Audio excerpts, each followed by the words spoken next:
Irmãos, graça e paz, amém? Boa noite.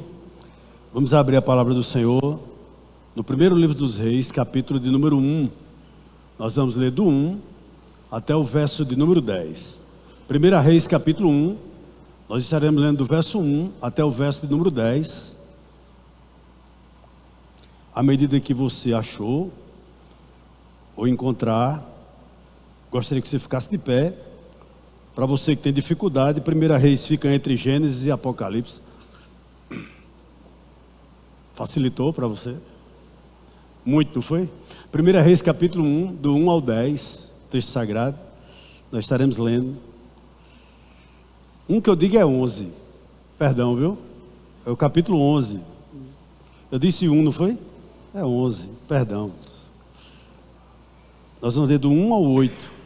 1 ao 8 do capítulo 11 de 1 Reis. Todos encontraram? Amém? Eu posso fazer a leitura? O texto sagrado diz assim: além da filha de Faraó, Salomão amou muitas mulheres estrangeiras, moabitas, amonitas, edomitas, sidônias e etéias, mulheres das nações de que o Senhor tinha dito aos filhos de Israel: não casem com elas, nem casem elas com vocês, pois perverteriam o coração de vocês para seguir os seus deuses. A estas Salomão se apegou pelo amor. Tinha 700 mulheres que eram princesas e 300 concubinas, e suas mulheres lhe perverteram o coração. Sendo já velho, suas mulheres lhe perverteram o coração para seguir outros deuses, e o coração dele não era fiel ao Senhor seu Deus, como havia sido fiel o coração de Davi, seu pai. Salomão seguiu Astarote, deusa dos sidônios, e Milcom, abominação dos amonitas. Assim Salomão fez o que era mal aos olhos do Senhor, e não perseverou em seguir o Senhor, como Davi, seu pai, havia feito. Versículo 7. Nesse tempo, sobre o monte que fica diante de Jerusalém, Salomão construiu um santuário a Quemos, abominação de Moabe, e a Moloque, abominação dos filhos de Amon. Assim fez para todas as suas mulheres estrangeiras, as quais queimavam incenso e ofereciam sacrifícios aos seus deuses. Vamos orar? Feche seus olhos, por favor. Senhor, nós queremos te bendizer, agradecer a ti por esse primeiro dia dessa semana, o dia do Senhor. Como foi dito já aqui em oração, como nós somos privilegiados por poder, Senhor, nos reunir aqui mais uma vez, de forma coletiva, cultuar o Teu santo nome. Fala ao nosso coração nessa noite, que a Tua palavra possa vir dar frutos em cada coração, e que Tu também possa iluminar a minha mente, trazer discernimento ao meu coração, para que eu possa expor a Tua palavra com exatidão, com temor, e que no final o Teu nome seja glorificado. Nós Te pedimos isso nessa noite, em nome de Jesus, que vive e reina para todo sempre. Amém. Os irmãos podem sentar, por favor. Irmãos, existem histórias na Bíblia que têm um final feliz. Vou lhe dar pelo menos 2 exemplos.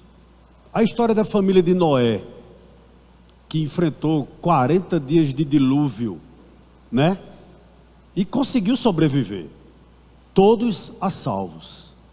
A história também de José, que é vendido como escravo e alcança grandeza e consegue salvar a sua nação inteira, e também, aliás, a nação inteira do Egito, e também os seus irmãos, sua família, da fome que havia naquele lugar.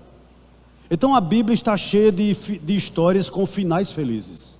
Isso é uma realidade. E a mais feliz dessa história, é claro, é a qual Jesus ressuscita após a morte, e depois nos dá a promessa de que a nossa própria história também terá um final feliz, desde que nós entregamos a nossa vida a Ele, porque a vida eterna é garantida por meio da fé que nós depositamos na obra vicária lá do Calvário, que Cristo fez por nós.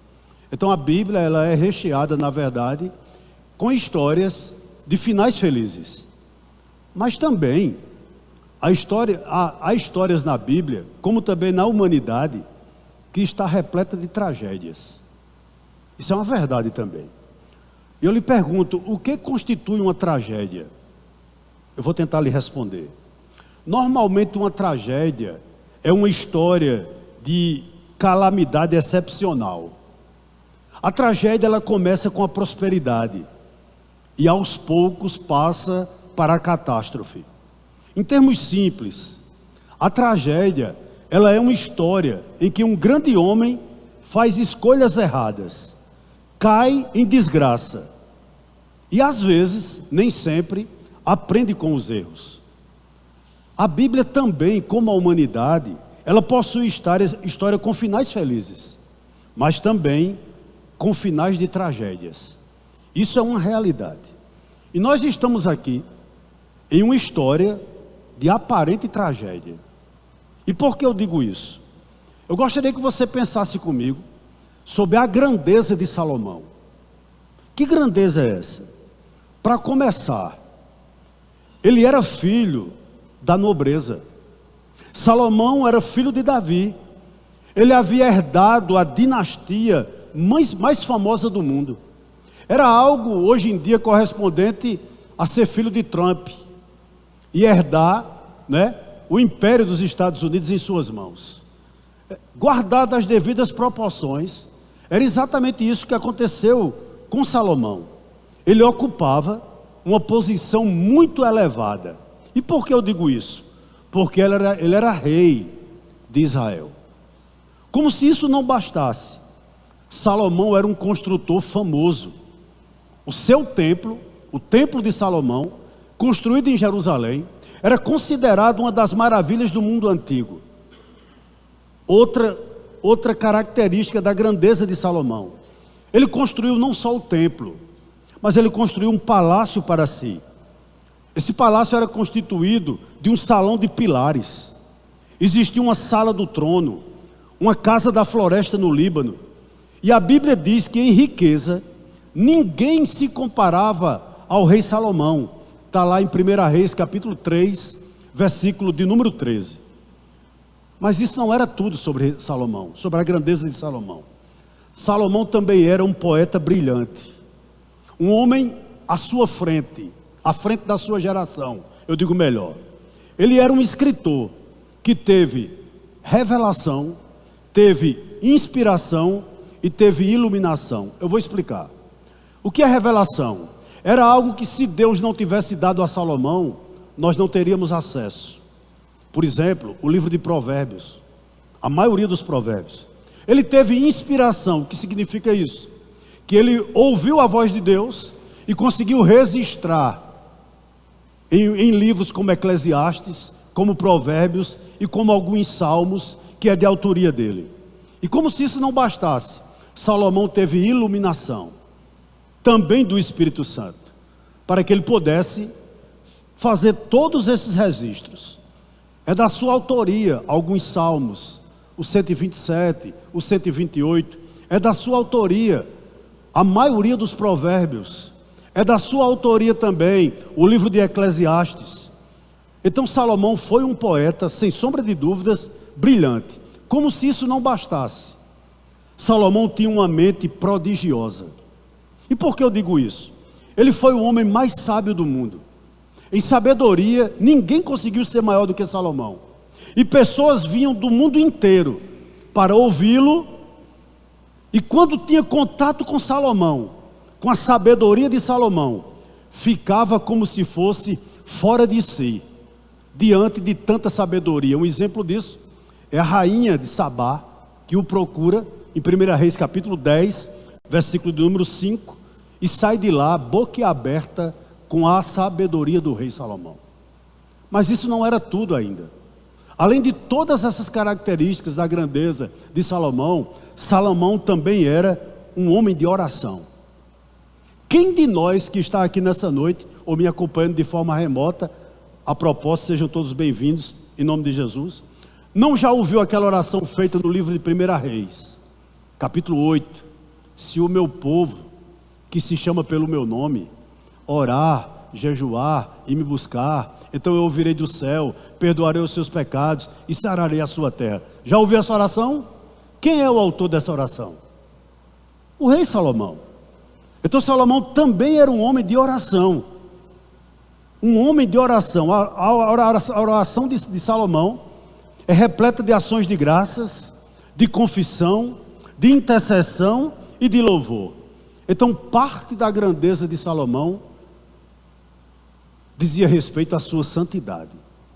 Mas interessante, Salomão é aquele tipo de pessoa que todos nós diríamos, é a última pessoa que eu imaginaria caindo em pecado grave. Se alguém chegasse para você fosse do contemporâneo de Salomão, e dissesse que Salomão havia caído em pecado, você diria com certeza, eu não acredito. É impossível isso acontecer. Salomão era esse tipo de pessoa. Chama a sua atenção por gentileza, e nós vamos reler do verso 1 ao verso 4 do texto que nós lemos, 1 Reis capítulo 11. O texto sagrado diz assim: além da filha de Faraó, Salomão amou muitas mulheres estrangeiras, moabitas, amonitas, edomitas, sidônias e etéias, mulheres das nações de que o Senhor tinha dito aos filhos de Israel: não casem com elas, nem casem ela com vocês, pois perverteriam o coração de vocês para seguir os seus deuses. A estas Salomão se apegou pelo amor. Tinha 700 mulheres que eram princesas e 300 concubinas, e suas mulheres lhe perverteram o coração. Verso 4: sendo já velho, suas mulheres lhe perverteram o coração para seguir outros deuses, e o coração dele não era fiel ao Senhor seu Deus, como havia sido fiel o coração de Davi, o seu pai. Primeiro ponto que eu gostaria de destacar aqui na noite de hoje: a tolice de Salomão. Queridos, normalmente a tragédia começa na nossa vida quando nós temos pela frente um dilema. Por que eu digo isso? Porque quando nós precisamos fazer uma escolha moral, e todos nós precisamos fazer uma escolha moral. Entenda uma coisa aqui nessa noite: quando nós escolhemos mal, nós somos responsáveis por nossa queda. Está aqui Salomão. E às vezes essa mal escolha demonstra a fragilidade do nosso caráter. E quando nós escolhemos mal, preste atenção no que eu vou dizer nessa noite, a catástrofe fica logo na esquina. O que me chama a atenção aqui é que você tem que concordar comigo que Salomão iniciou fazendo escolha certa. Por que eu digo isso? Porque no 1 Reis capítulo 3, verso 5 e verso 9, Deus chega para Salomão e diz o seguinte: pedes o que quiseres, e eu te darei. E Salomão escolhe pedir o quê? Sabedoria. Salomão escolhe pedir sabedoria. Então Salomão começou bem. Salomão começou na vida dele fazendo escolhas corretas. O que é que eu aprendo aqui?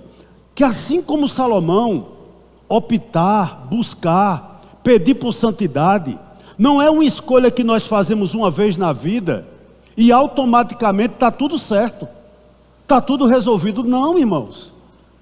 É verdade que todos nós fazemos escolhas certas na vida. Tipo assim, agora eu sou crente e pronto, está tudo resolvido. Mas deixe-me lhe dizer uma verdade aqui nessa noite.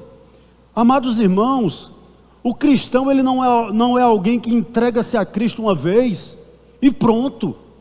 E ele não tem mais que escolher. Nosso acesso à sabedoria todos os dias depende de uma coisa: depende do nosso relacionamento diário com o Filho de Deus.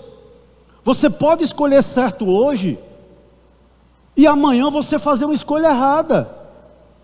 Isso é muito claro na nossa vida, isso é muito notável na nossa vida. Mas o que é irônico? Sabe o que é irônico? É irônico é saber que Salomão escreveu sobre isso. Olha o que nos diz Provérbios 19 e 27. Palavras de Salomão: filho meu, se deixas de ouvir a instrução, leia-se palavra de Deus, desvirtiais das palavras, do conhecimento. Salomão escreveu sobre isso. E o que ele fez? Salomão faltou sabedoria. E simplesmente ele maculou o seu leito. O que Salomão fez aqui? Ele trouxe a infidelidade para dentro da sua casa. Ele matou a confiança de quem ele jurou amar. Mas ele não matou pouca. Você imagina o que é uma pessoa ter 1000 mulheres? 1000 mulheres Salomão tinha. Então ele entrou com força no pecado. E eu lembro uma coisa aqui a todos nós, principalmente a nós casados. Eu tenho que lhe lembrar isso. O casamento, ele é uma instituição divina. Ele não é uma invenção humana. E por ser uma instituição divina, foi Deus que pensou acerca do casamento.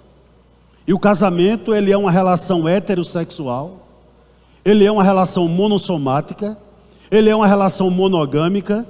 Portanto, Salomão, como eu e você, nós fomos chamados por Deus para ser alguém que só possui um cônjuge, em um casamento santo, onde só existe espaço para uma única paixão emocional, para uma única paixão primordial, para um único, irmãos, vínculo de relacionamento sexual.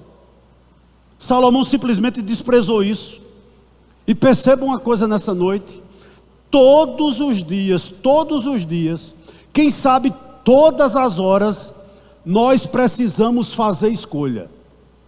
E nós vamos escolher sempre, ou a favor de Deus, ou contra Deus. Não existe escolha neutra. Em todas as escolhas que nós temos que fazer, ou nós escolhemos segundo Deus, ou nós escolhemos segundo não Deus, da maneira como Deus não quer. Não existe escolhas neutras. Interessante, né? Que nos nossos relacionamentos, nós temos que escolher quem serão nossos amigos. As nossas escolhas também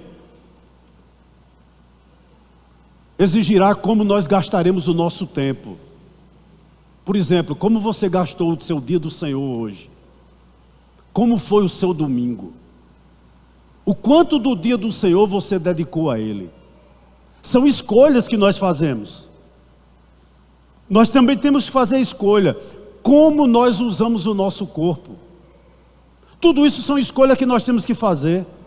Mas também nós temos que fazer escolhas nas pequenas frustrações da vida. Ou seja, queridos, nós sempre temos que decidir. E vamos decidir segundo Deus, ou vamos decidir segundo não a vontade de Deus. Isso depende do relacionamento que nós temos com Ele. Eu chamo a sua atenção, por gentileza, para o verso 2 de novo. E eu vou ler o verso 5 ao verso 8. O verso 2 diz o seguinte: mulheres das nações, de que o Senhor tinha dito aos filhos de Israel, não casem com elas, nem casem elas com vocês, pois perverteriam o coração de vocês para seguir os seus deuses. A esta Salomão se apegou pelo amor. Vá para o verso 5, por gentileza. Salomão seguiu Astarote, deusa dos Sidônios, e Milcom, abominação dos Amonitas. Assim Salomão fez o que era mau aos olhos do Senhor, e não perseverou em seguir o Senhor como Davi seu pai havia feito. Nesse tempo, sobre o monte que ficava diante de Jerusalém, Salomão construiu um santuário a Quemos, abominação de Moabe, e a Moloque, abominação dos filhos de Amon. Assim fez para todas as suas mulheres estrangeiras, as quais queimavam incenso e ofereciam sacrifícios aos seus deuses. Queridos, quando Salomão se casa com essas mulheres, ele não está simplesmente em busca de mais relacionamento amoroso. Claro que ele estava querendo, mas Salomão estava atrás também, sabe de quê? De poder político e de dinheiro. Essa era uma realidade. Na realidade, ele queria se tornar o homem mais poderoso do que já era. Ele queria se tornar, irmãos, como? Agregando à sua vida aquilo que Deus proíbe. E deixe-me lhe dizer algo aqui: isso é loucura.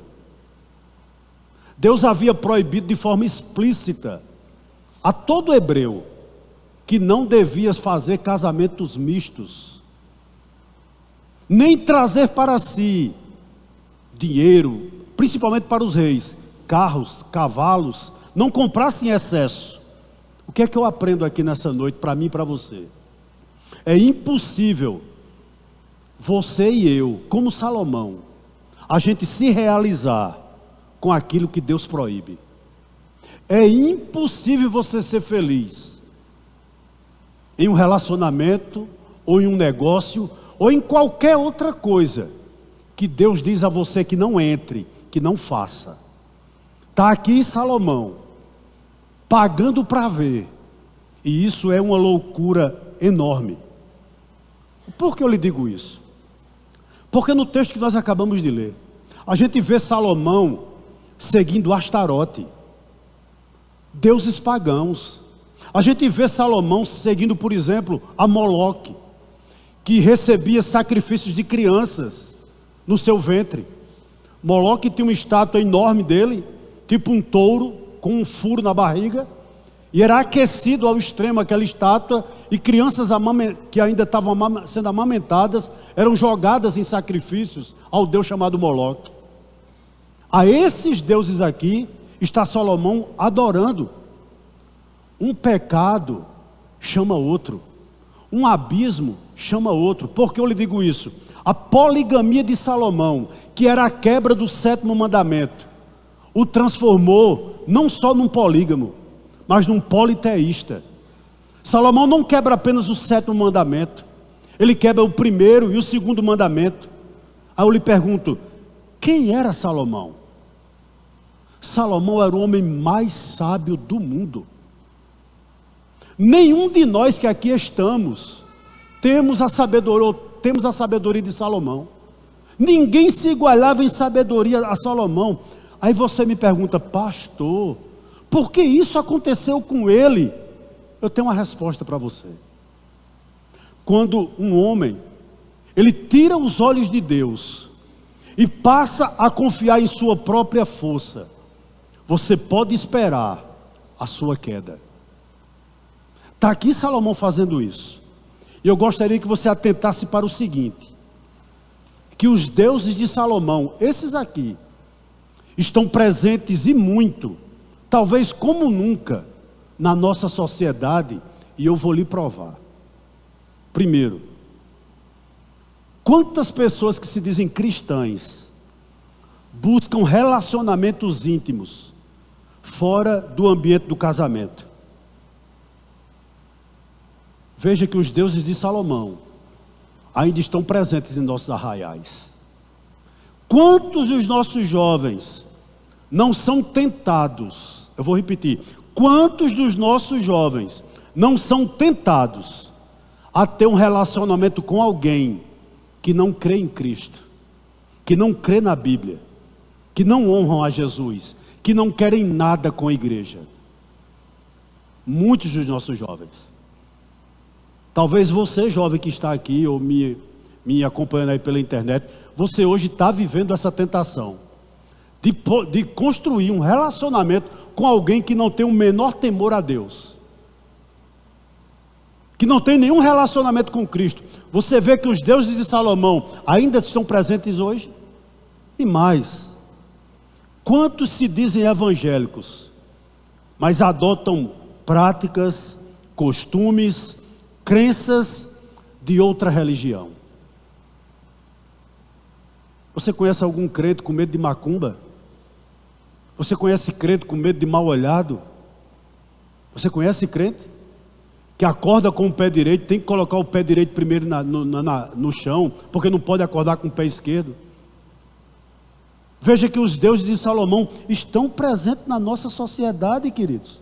Claro que sim. Terceiro destaque que eu gostaria de dar aqui nessa noite: as pequenas escolhas que nós fazemos faz toda a diferença. Eu vou repetir: as pequenas escolhas que nós fazemos faz toda a diferença. Interessante que um ancião da 10ª igreja presbiteriana da Filadélfia, ele costumava resumir a vida de Salomão na seguinte frase: Por que cometer seus próprios erros, se você pode aprender com os meus? Por que cometer seus próprios erros, se você pode aprender com os meus? Por que ele dizia isso? Eu preciso lhe dizer algo aqui muito importante aqui, queridos. Nós começamos a cair no pecado antes mesmo de nós cairmos em desgraça. E vou lhe provar por quê. É muito importante você ler o que está em 1 Reis 3:3, porque a Bíblia diz que lá Salomão amava ao Senhor. E no texto que nós acabamos de ler, 1 Reis 11:1, a Bíblia diz que Salomão amou muitas mulheres, e a palavra é a mesma no original. Salomão amou ao Senhor, assim como ele amou essas muitas mulheres. E eu lhe faço uma pergunta: como essa mudança ocorreu na vida de Salomão? E eu vou lhe responder. Como? Meus queridos irmãos, isso não ocorreu de um dia para o outro. Você não pense que Salomão acordou um belo dia e decidiu o seguinte: hoje eu vou deixar de amar Deus e vou passar a amar outros deuses ou outras mulheres. Não foi assim. Não foi assim. Nenhum de nós, irmãos, acordamos e dizemos: a partir de hoje eu não vou mais amar Deus. Em absoluto. Eu gostaria que você atentasse para o seguinte: a nossa vida cristã, tal qual a vida de Salomão, é como uma torre de blocos. O que é que eu estou querendo dizer a você? Em cada escolha trágica, nós tiramos um bloquinho da estrutura. E quando nós percebemos, nós vamos ficando frágeis, até desmoronar. Salomão caiu em pecado antes de cair na tragédia. Mas isso não ocorreu de um dia para o outro. Não, de maneira alguma. E por que eu digo isso? Eu vou lhe provar. 11:1. Ele iniciou casando-se com a filha de Faraó, alguém fora da fé dele. Veja como ele começou a desmoronar aqui. O verso 3 e o verso 4, o que é que nos diz? Vamos reler? O verso 3 diz o seguinte: tinha 700 mulheres que eram princesas e 300 concubinas, e suas mulheres lhe perverteram o coração. Sendo já velho, suas mulheres lhe perverteram o coração para seguir outros deuses, e o coração dele não era fiel ao Senhor seu Deus, como havia sido fiel o coração de Davi, o seu pai. Perceba uma coisa aqui: além dele começar casando-se com uma idólatra, a filha de Faraó, de vez em quando, Salomão costumava ir a um culto idólatra. Você está percebendo isso? Casou-se com uma pagã foi pouco, ele arrumou mais 999. E começou a participar não só dos cultos que eram realizados lá no templo que ele construiu, começou a participar de uma idolatria que existia no coração das esposas dele. Ele começou a se prostrar a outros deuses. Estão vendo os degraus da queda? Como se isso não bastasse, ele começou, irmãos, apesar de ser alertado por Deus, Deuteronômio capítulo 17, do verso 14 ao 17, quando Deus diz que não acumulasse muitos bens, não acumulasse uma quantidade excessiva de prata, de ouro, nem de carros, nem de cavalos, só foi o que Salomão fez. Então veja bem, ele começou a se envolver com mulheres pagãs, começou a reinar na vida dele a idolatria, e Salomão trouxe para dentro da vida dele a avareza. Então a queda de Salomão, ela foi paulatina, ela foi aos poucos. O que é que eu gostaria de dizer aqui? Que ninguém decide explicitamente parar de amar a Deus, não. No entanto, a partir do momento quando Salomão passou a amar outras coisas, menos e menos, ele amava menos a Deus. Isso é notório na vida dele. Até que um belo dia, ele não já estava mais vivendo para Deus, nem o amando. E isso pode ocorrer com qualquer um de nós. Sabe por que eu digo isso? porque Salomão começou a cair no pecado, antes mesmo de cair em desgraça. Inicialmente, os pecados, irmãos, pareciam inofensivos. Era aquilo que a gente classifica como pequenos pecados. E quantas vezes nós não fazemos isso na nossa vida? Um pouco mais de luxo não faz mal a ninguém. Um flerte com alguém, um novo estilo de adoração, era o que Salomão estava fazendo. Quem, irmãos, esperava que esses pequenos pecados levassem Salomão à imoralidade e à idolatria? Começou aos poucos. Primeiro um casamento pagão, um segundo casamento, um terceiro casamento, não estava acontecendo nada, como se isso não bastasse, coloca um Deus a mais, coloca Moloque, né? Coloca Astarote.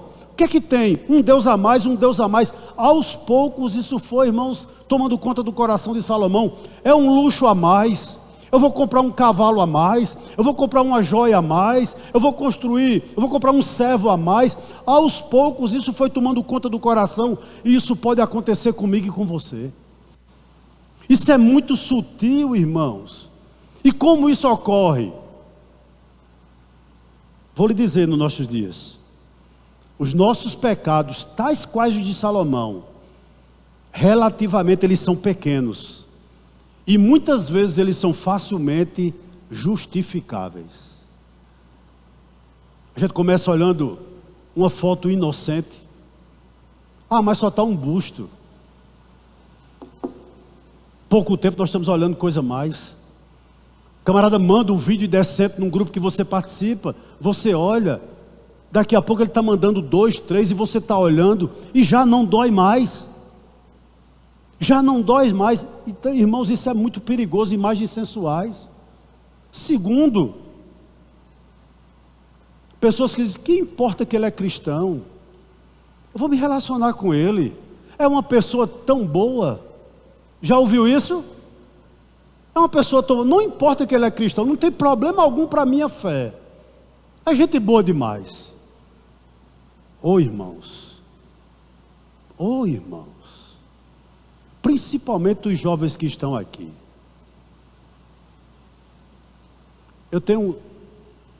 Vou completar 40 anos de casado. Eu posso lhe dar um conselho sobre casamento? Eu creio que sim. 40 anos casado. 40 vou completar. É um bocadinho de tempo, né?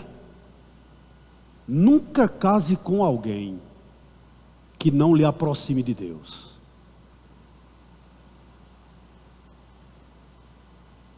Nunca. Para os solteiros que estão aqui, estão me acompanhando também. Nunca, jamais. Interessante isso aqui. Talvez muitas vezes você comece a se envolver com alguém emocionalmente, que é até seu colega de trabalho. E é casado, é casada, não sei. Mas os pequenos pecados, eles entram na nossa vida dessa maneira. Eles entram assim. E é nocivo demais. Salomão caiu em pecado antes de cair em tragédia. Ele foi começando a dar brecha na vida dele. Sabe, quando menos espera, não tinha como ter volta. Ele estava tão envolvido, mas tão envolvido, que não doía mais. Isso é trágico na vida de qualquer um. Interessante que Paulo em Romanos 8,13 diz o seguinte: se pelo Espírito mortificardes os feitos do corpo, certamente vivereis. Deixa eu lhe dar um conselho aqui nessa noite. Ore para que o Espírito Santo aumente o seu desejo por Deus e nunca diminua. Ore para que o Espírito Santo aumente em você o desejo por Deus e nunca diminua. Sabe por quê? Todos nós estamos sujeitos a uma queda. Todos nós. Você não é forte. Você e eu somos fracos. Vou terminar. Olhe para o verso 4. Sendo já velho, suas mulheres lhe perverteram o coração para seguir outros deuses, E o coração dele, vou repetir, e o coração dele não era fiel ao Senhor seu Deus, como havia sido fiel o coração de Davi, seu pai. Sabe o que eu aprendo aqui? O pecado está onde estiver seu coração. O pecado está onde estiver seu coração. Quando você lê essa história, pelo menos isso aconteceu comigo, uma pergunta é inevitável: como pode um homem tão sábio ser tão tolo? Eu me perguntei, irmãos. Mas outra pergunta surgiu à minha mente diante desses versículos que nós acabamos de ler. Se Deus realmente deu sabedoria a Salomão, por que então Salomão não teve sabedoria para evitar a sua desgraça? Não são 12 boas perguntas? Eu fiz a mim mesmo. Vou repetir a primeira: como pode um homem tão sábio ser tão tolo? Segunda pergunta: se Deus deu realmente sabedoria a Salomão, por que então Salomão não teve sabedoria para evitar a sua desgraça? O que é que vocês acham? Eu tenho uma resposta para você nessa noite. E sabe qual é a resposta? A resposta é que os dons de Deus nunca operam de forma independente ou automaticamente, mas sempre de acordo com o afeto do nosso coração.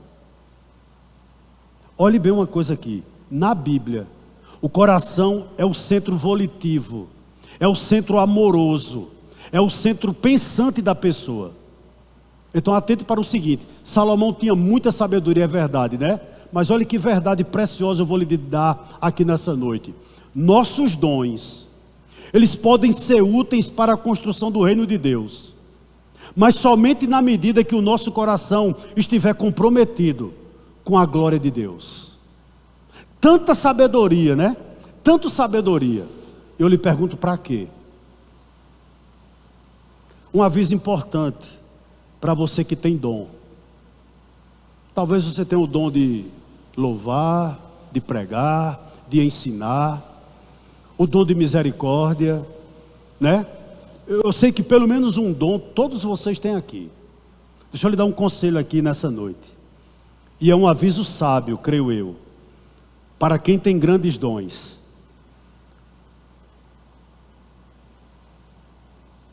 Por mais talentoso que você é, maior é o estrago que você pode causar quando o seu coração se afasta de Deus. E atente para o seguinte: quando o nosso coração se afasta de Deus, os nossos dons espirituais não podem nos impedir de cair em pecado grave. Tanta sabedoria que Salomão tinha, pessoas vinham se aconselhar com ele, mas o dom de Salomão não pôde impedir Salomão de cair em pecado grave. O que é que eu aprendo aqui, queridos irmãos? Não se pode prever do que um homem ou uma mulher é capaz quando se afasta de Deus. É trágico. Por isso, peça que Deus tenha misericórdia de você e nunca se afaste de você. A pior coisa que pode acontecer comigo e com você, sabe o que é? Deus nos entregar ao nosso próprio coração e dizer o seguinte: faça o que você quiser, eu não estou nem aí. Peça que isso nunca aconteça com você. Por que eu estou dizendo isso? O mesmo Salomão que construiu um templo belíssimo para o Senhor, agora, longe de Deus, constrói altares para os ídolos. Você pode perceber isso? Irmãos, ele está fazendo altares com o dinheiro dele, com a engenharia dele, com os recursos dele, para deuses pagãos que ele tanto, irmãos, abominava antes. Mas agora ele está não só fazendo os templos, ele está se prostrando diante desses deuses e dizendo ao próprio coração dele que são esses deuses, os deuses verdadeiros. Eu sei que você vai fazer a seguinte pergunta: o que aconteceu com Salomão no fim? Ele se arrependeu dos seus pecados? Nós veremos Salomão no céu? Aliás, essa é a pergunta mais importante para todos nós, né? Em que lugar nós iremos passar a eternidade? Em que lugar nós iremos passar a eternidade? Você pode perguntar: pastor, a gente vai ver Salomão no céu? Deixa eu dizer duas coisas aqui. Nós temos bons motivos para ter esperança em relação à salvação de Salomão. Eu vou lhe dizer quais. Primeiro, o primeiro motivo é que Deus havia prometido a Davi que, embora Salomão fosse disciplinado, não seria abandonado. Está lá em 2 Samuel, capítulo 7, versos 14 e verso 15. Segundo motivo, o livro de Eclesiastes. Salomão escreve Eclesiastes no final da sua vida. E o livro de Eclesiastes é um bom indicativo que Salomão parece que aprendeu com os seus erros e voltou-se para Deus. Então existem dois indicativos que muito possivelmente Salomão foi salvo. Mas a minha pergunta aqui não é para Salomão, é para nós, para mim e para você. Todos nós temos histórias trágicas. É ou não é? Todos nós, em alguns momentos da vida, fazemos escolhas erradas. Temos afetos errados, que nos leva para longe de Deus. Nós temos que reconhecer isso. Se nós formos sábios, nós nos arrependeremos dos nossos pecados, e o Espírito Santo com certeza escreverá uma nova história nas nossas vidas, muito melhor do que 1 Reis capítulo 1, do verso 11, do verso 1 ao verso 8. Deixa eu terminar dizendo a você o seguinte: eu tenho uma boa notícia para você. Eu tenho uma boa notícia para você. Qual é, pastor? Nós não somos salvos pelo amor que nós temos a Deus. Nós somos salvos por seu amor a nós, na pessoa de Jesus Cristo. Eu tenho certeza absoluta que nós somos o povo de falhas trágicas, de falhas pecaminosas. Eu tenho certeza absoluta que nós somos merecedores de sofrer as consequências dos nossos pecados. No entanto, não foi Salomão que entrou na nossa história. Jesus entrou na nossa história para sofrer a ira de Deus em nosso lugar e proporcionar que a tragédia da nossa vida finalmente terminasse numa história feliz. Louvado seja Deus por isso. Ao morrer em nosso lugar, Jesus transformou a nossa história de tragédia na história mais feliz do mundo. O que é que eu estou querendo dizer com isso? Eu estou querendo dizer o seguinte: que Deus estava irritado conosco, que nós éramos inimigos de Deus, nossas escolhas eram trágicas, a nossa história era trágica, nós merecemos sinceramente um justo julgamento. Mas como Cristo é maravilhoso, porque Ele entrou na nossa história, salvou a mim e a você da justa ira de Deus, que enviou o seu Filho para ser o nosso Salvador.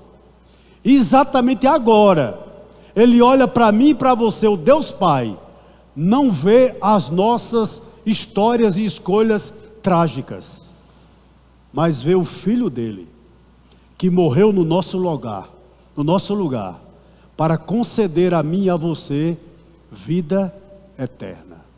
Portanto, nessa noite, aquele que tem Cristo não terá uma história trágica. A sua história não terá um final infeliz. Pelo contrário, a nossa história terá um final feliz. Por quê? Porque Ele nos amou de tal maneira que deu o seu único Filho para que todo aquele que nele crê não pereça, mas o quê? Tenha a vida eterna. Portanto, nessa noite, volte para casa em paz, porque a sua história trágica tornou-se em Cristo uma história de final feliz. Louvado seja Deus por isso. Amém, queridos?